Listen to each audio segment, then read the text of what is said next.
Okay, I'm going to do an example problem that focuses on stoichiometry and reaction yields. We're going to look at the following example. This coincides with chapter 4.3 and 4.4. So the problem is lead 2 nitrate and potassium iodide react to form lead 2 iodide and potassium nitrate up here, and I've balanced the equation. You always want to make sure it's balanced first. But just to check, notice I have one lead and one lead. On the other side, I have 2 nitrate ions and 2 nitrate ions. I have 2 potassium ions, 2 potassium ions, 2 iodide, and 2 iodide. Therefore, I have a balanced reaction. Okay, so let's look at the question. How much in grams lead 2 iodide can be produced between the reaction of 2 grams of potassium iodide and excess lead 2 nitrate? So what's given in this problem is the amount of potassium iodide and excess lead 2 nitrate. What that tells you is that the potassium iodide is the limiting reactant.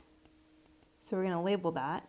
That's what you use to solve for what's called your theoretical yield. So whatever your limiting reactant is, that's what you do your calculations from. Let's identify another piece of this problem, and that is the phrase can be produced. So that's asking for the theoretical yield.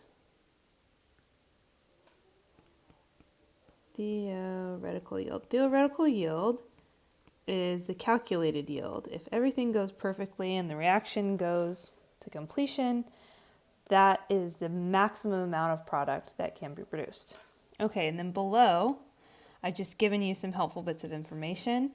Potassium iodide molar mass, that's what this stands for, is 166.00 grams per mole.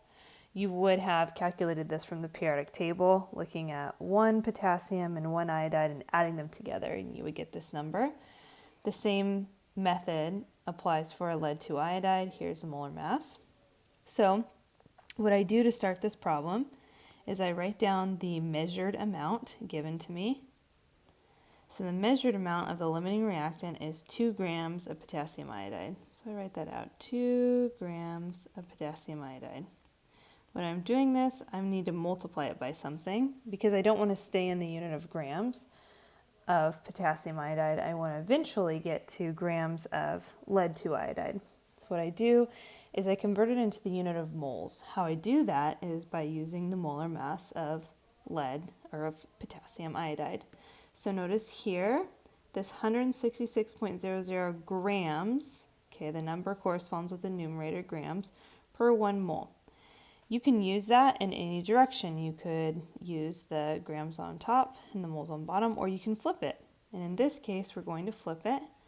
So you can see for every 1 mole of potassium iodide, there are 166.00 grams. So the number always corresponds with the grams. The mole is always going to be 1 when we use molar mass. So notice what this effectively does. When I have grams of potassium iodide on the top and I have grams, in this case, of potassium iodide on the bottom, those two units cancel. And what I'm left with right now is moles as my unit of potassium iodide. Now, the second step is always looking at the balanced equation and noticing the number that's in front of the species that I am analyzing. So what I want to calculate is the grams of lead 2 iodide. So I'm going to write here another little line on top. I'm going to put the unit I want to convert into. In this case, it's moles of lead 2 iodide. And what I want to cancel out is moles of potassium iodide. Now I'm going to look at the coefficients number in front. So look at potassium iodide, there's a 2. Therefore, I put a 2 down here. And for lead 2 iodide, there's a 1. Okay, there's no number in front of that. Therefore, in this problem, I'm going to put a 1. And notice my moles of potassium iodide cancel because they're on opposite sides. Not the numbers, just the units. We'll use the numbers in the calculator in a second. And my last step is to multiply this by the molar mass given for lead 2 iodide, so I can end in the unit of grams. So remember, when I'm using molar mass, I can use either the mass on top and moles on bottom, or moles on top and mass on bottom.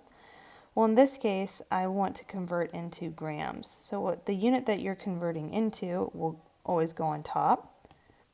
So 461.01 grams per 1 mole of lead 2 iodide. Notice this cancels, and you're left with grams, specifically of lead 2 iodide. Now I'm going to plug this into my calculator. So I open that up, I write in 2 grams right here. Then I multiply by 1 over 166. It's the same thing as dividing by 166. So I'm going to divide, press equal. Then look at over here, I'm going to multiply by 1 and divide by 2. So take your answer, multiply by 1, divide by 2, press enter. And then the last step is I'm going to multiply by 461 and divide by 1 times 461. I'm going to give you the answer to each step, but my final answer should be 2.78 grams of lead 2 iodide. Okay, so I'm going to double check that. It's always a good idea. So take your 2 grams again at the very beginning and divide by 166. I get 0.012048. Okay, now I'm going to do my next step. Oops. I'm going to times by 1, divide by 2. I get 0.006024. The last step is multiply by 461, divide by 1. That gives me 2.78 when I round. So this should be your final answer.